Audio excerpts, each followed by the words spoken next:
सभी देवी देवताओं के जन्म की कई कहानियां प्रचलित हैं और बिल्कुल इसी तरह माँ काली के जन्म से जुड़ी कई कथाएं सुनाई जाती हैं। उन सभी कथाओं में से एक कहानी है जो सबसे ज्यादा प्रचलित है। बात उन दिनों की है जब एक शक्तिशाली राक्षस दारुण का अत्याचार तीनों लोकों में बढ़ गया था।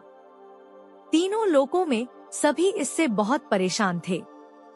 सारे देवता दारुण के हाथों मात खा चुके थे। दारुण को वरदान मिला था कि उसकी मृत्यु एक स्त्री के हाथों ही हो सकती है। इस कारण सभी देवता हाथ जोड़कर ब्रह्मा जी के पास पहुँचे कि वे इसका कोई समाधान निकालें। इसके बाद ब्रह्मा जी ने एक स्त्री का रूप लिया और दारुण से युद्ध करने चले गए, लेकिन वो भी इस असुर को हरा नहीं पाए। अंत में सभी देवता ब्रह्मा जी के साथ भगवान शिव के पास गए और उनसे प्रार्थना की कि वे कुछ करें।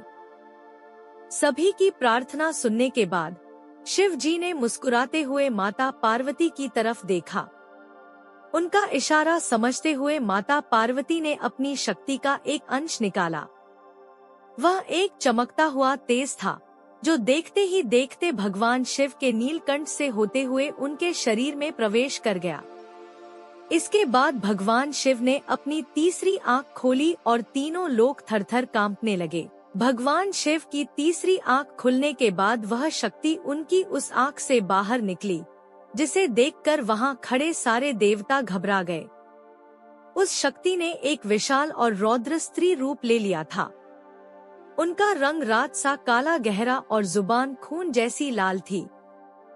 चेहरे पर आंख सा तेज था और माथे पर तीसरी आंख थी। इस तरह राक्षसों को खत्म करने के लिए हुआ माँ काली का जन्म। इसके बाद उन्होंने कुछ ही देर में असुर दारुण और उसकी सेना का नाश कर दिया। उन सभी दानवों को खत्म करने के बाद भी माँ काली का गुस्सा शांत नहीं हो रहा था। इसके बाद उनका गुस्सा शांत करने के लिए भगवान शिव ने एक बच्चे का रूप लिया और उनके सामने आ गए। भगवान शिव को देखते ही माँ काली का गुस्सा शांत हो गया और उन्होंने उस बच्चे को अपनी गोद में उठा लिया।